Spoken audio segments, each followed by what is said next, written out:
There we go. So today's lesson is 6.7 simple interest. And so interest is the money paid or earned for borrowing money. When I think of interest, I often think of the extra money that I have to pay when I take out a loan. But you also earn interest if you open up a savings account or a CD, a certificate of deposit, or invest money into a bank, right? So like when you open an account with them, they usually will give you a very small interest rate. So interest can be earned if you deposit money into an account. But typically we think of it as the extra money that you have to pay when you borrow it, okay?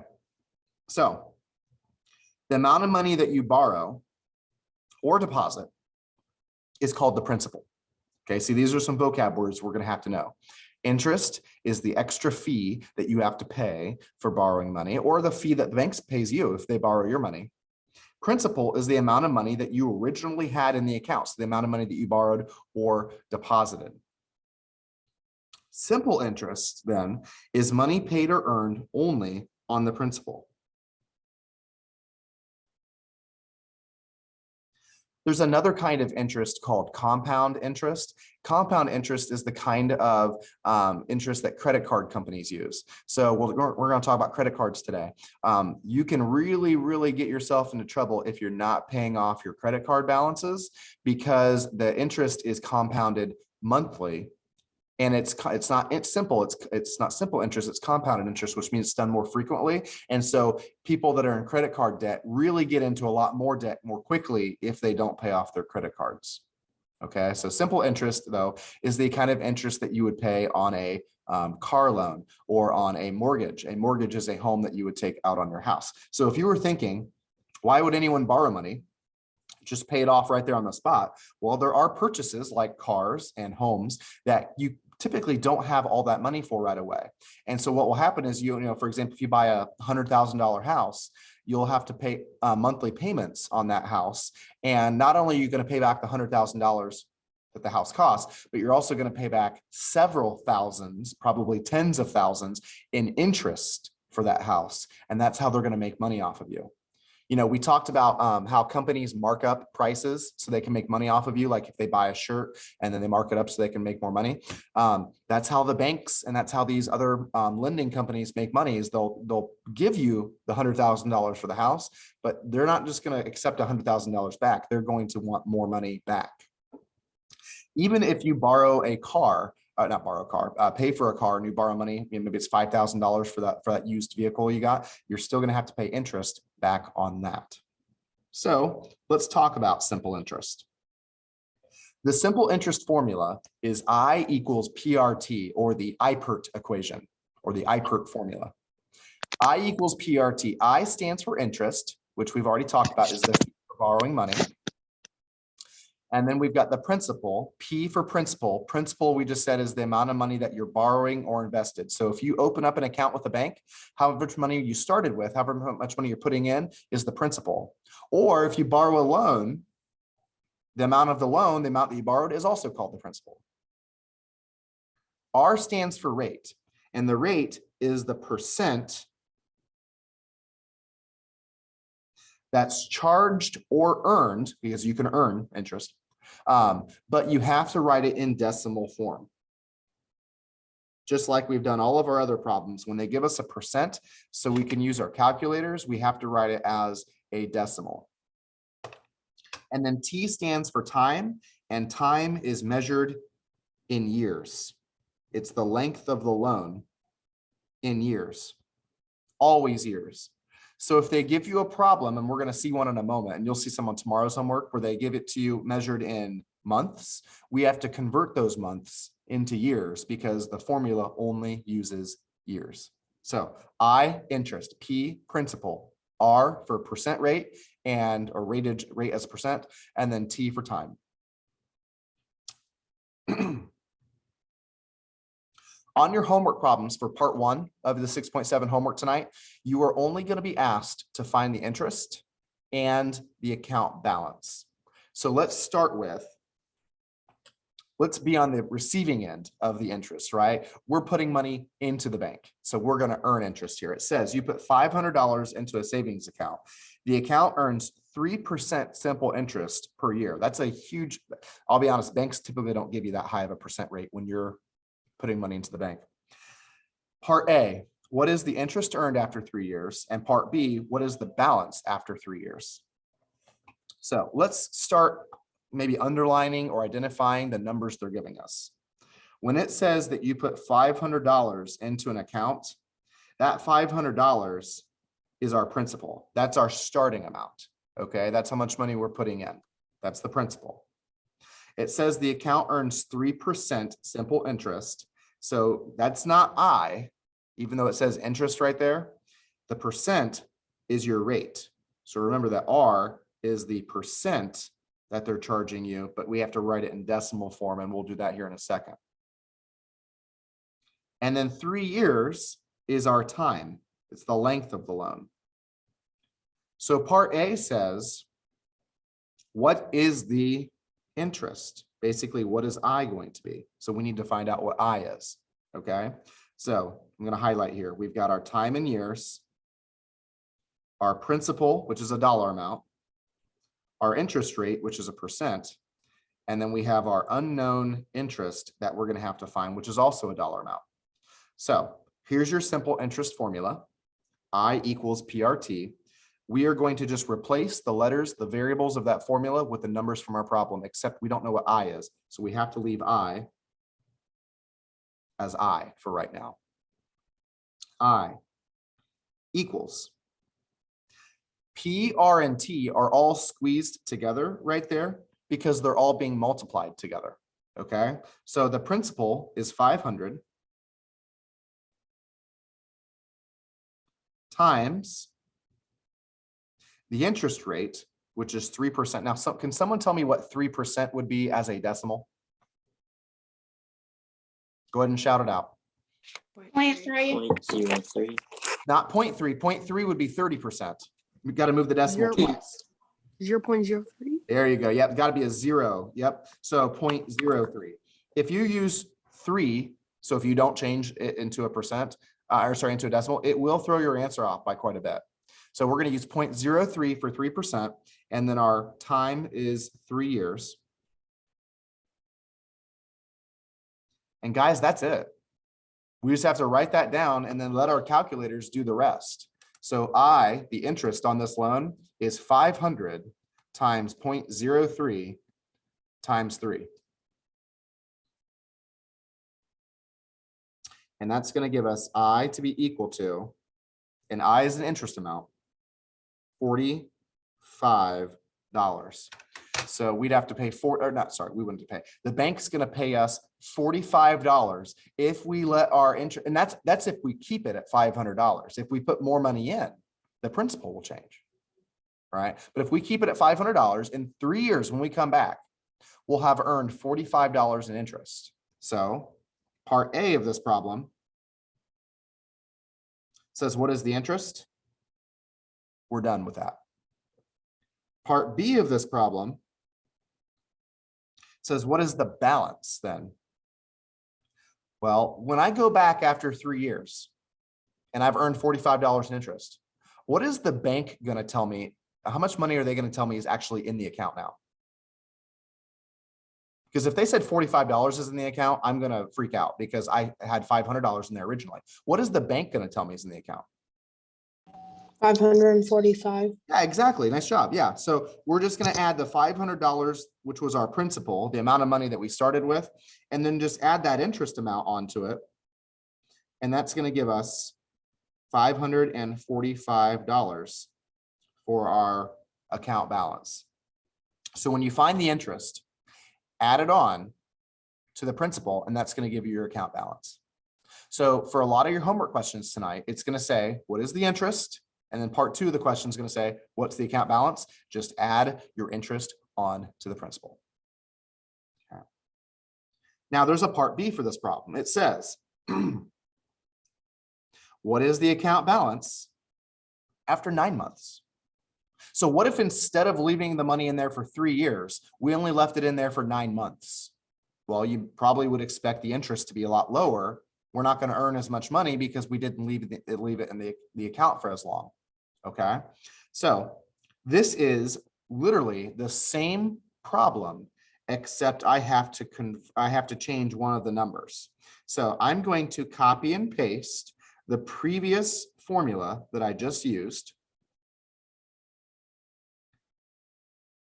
because the principal's not changing. It's still $500. The interest rate's not changing. It's still 3% or 0.03. The only thing that's changing is the time.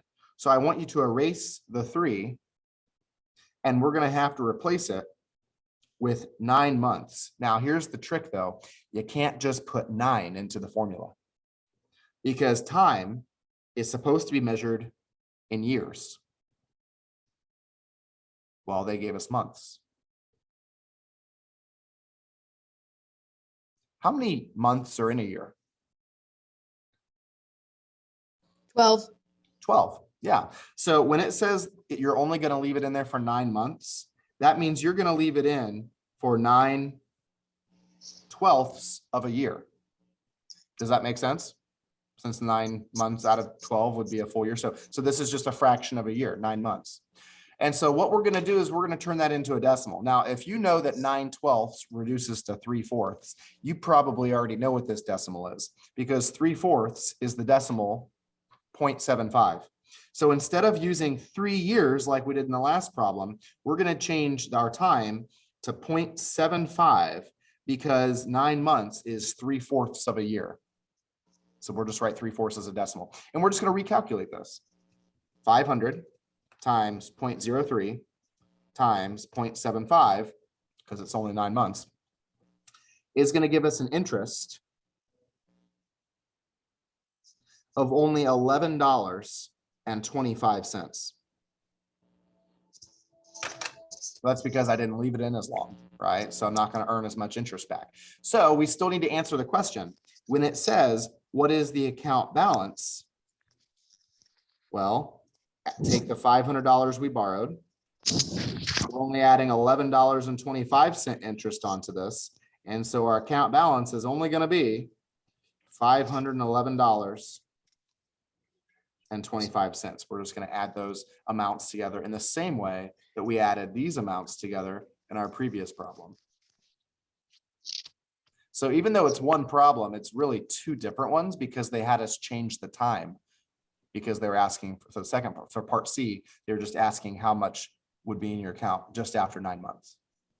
Only $11.25 more. Okay.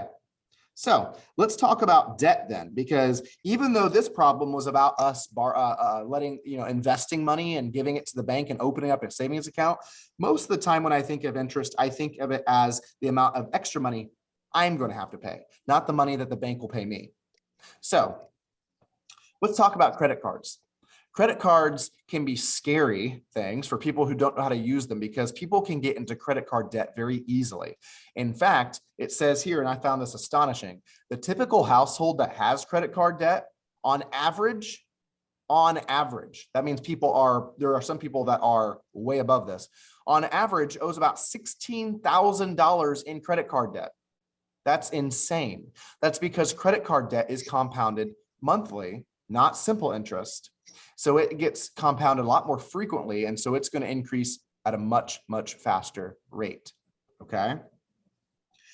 Insurance or credit card companies also charge you between 22 and 26% interest on average, which is a much higher rate than what a bank's going to give you, like the 3% we just used in that last problem for when we put money in the account. So it gets out of control much faster. So some people will say, well, okay, I just won't use a credit card. I'll use a debit card. Now, a debit card is a card that's attached or linked to your checking account, which means you can't spend any more money than what you have. Whereas a credit card, you could spend a lot more money than you have, whatever their credit limit is. However, not using a credit card also isn't that good of an option because credit cards can be useful tools to help you build your credit score. You guys have probably seen commercials on TV for Credit Karma or Credit Sesame, and they're always talking about credit scores. Your credit score is a 3-digit number, which just basically tells people how reliable you are at paying off your loans. Okay, so you can increase your credit score by, paying off your electric bill on time. Or you can decrease it by having late payments. You can also really have a big impact on your credit score if you do pay off your credit card bills on time. So if you don't use a credit card, it kind of puts you at a disadvantage because your credit score is not going to rise as quickly and people aren't going to know, are you the reliable type or are you the type that's going to borrow money and not pay it back, which can be really bad when you're wanting to buy a house one day that costs, hundreds of thousands of dollars. Potentially. So here would be my advice to you. And I know you guys aren't old enough to have credit cards yet, but when you get into college, get yourself one credit card. When you graduate high school, if you don't have to go to college, it's fine. When you graduate high school, get yourself one credit card and put your grocery bills on it. Your grocery bill was something you were going to pay off anyways, right? And so what you would do is maybe swipe your credit card, and let's say it was, $60 that you spent at the grocery store. You can pay off that $60 if you have like an app for their credit card. You could pay it off right then, or they would send you a bill in the mail and you could pay it off then.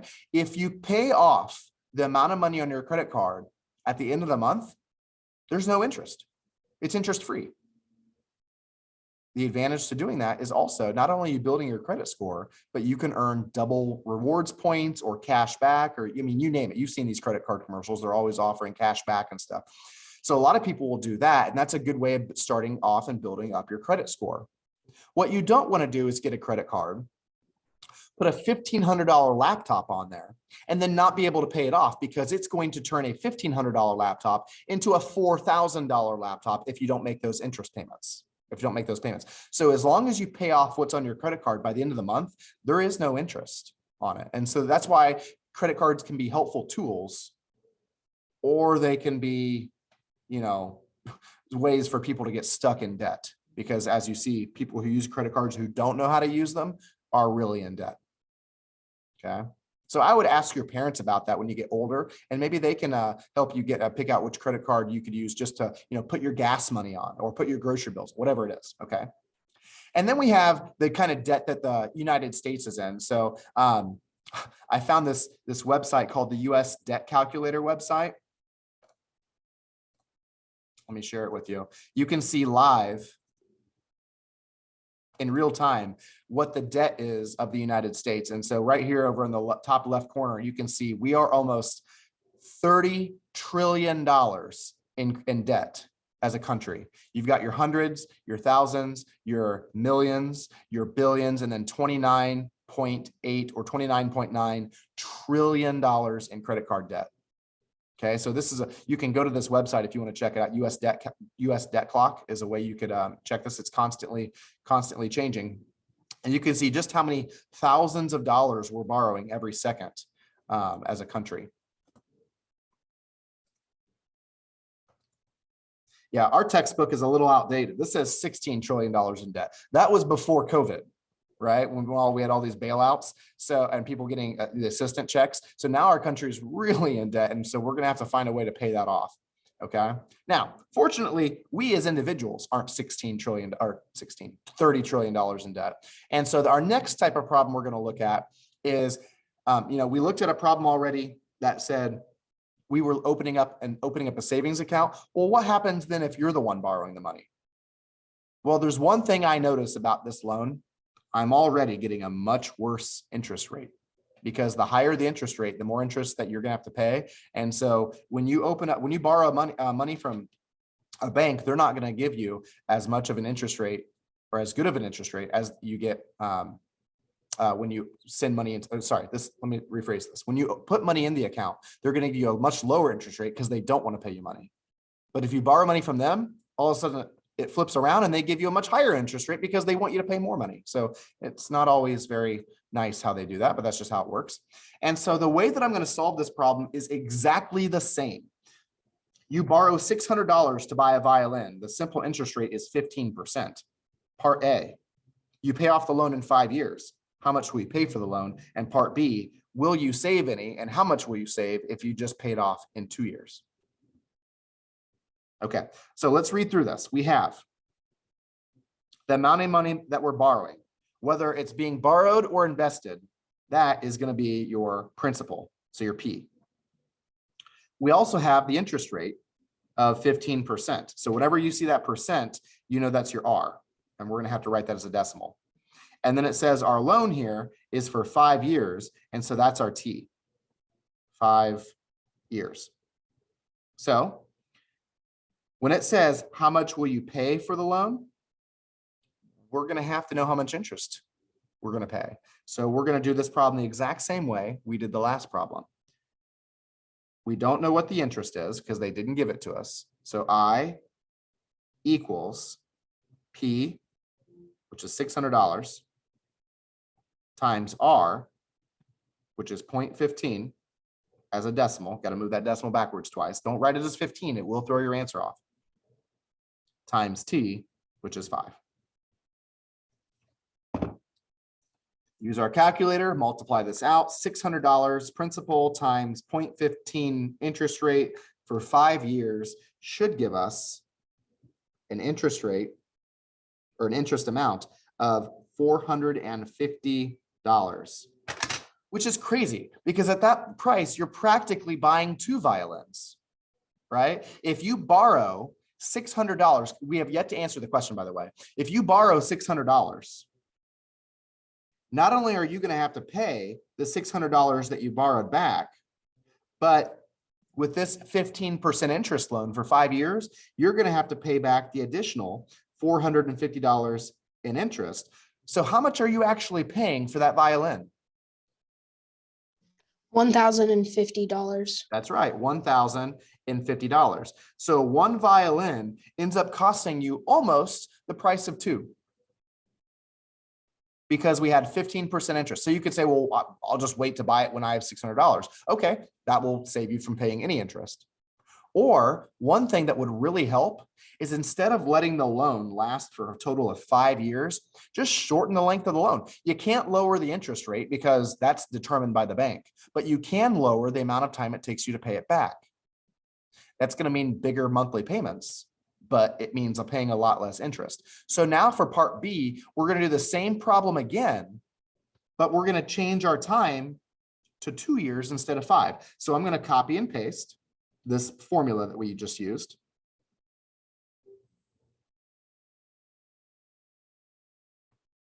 And I'm going to replace the 5 years with 2 years and do it again. $600 principal times 15% interest or 0.15 times 2 years means that we would pay an interest of $180. You'd pay an interest of $180. That's a lot cheaper than the extra $450. So what is the violin going to cost us now?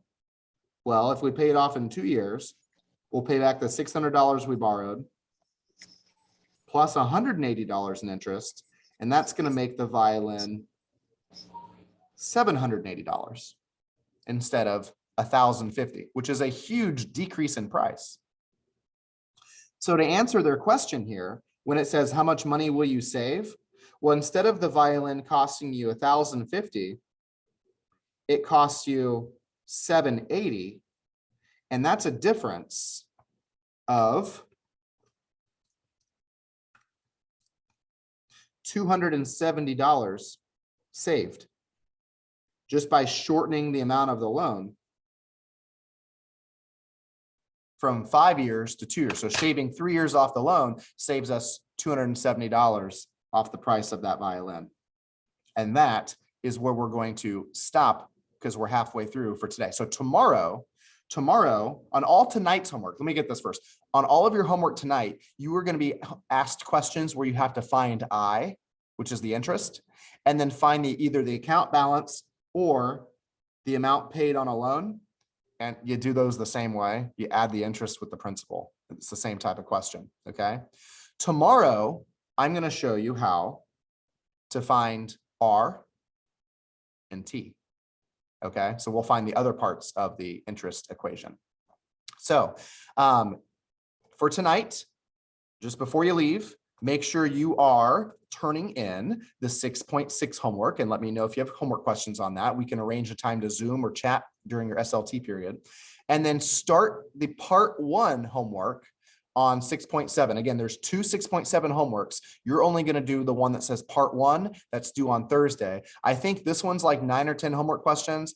And then this one here is also 9 or 10 homework questions. You only have a few questions due each night, and they're just use your notes as examples because we just basically did 4 examples in our notes here.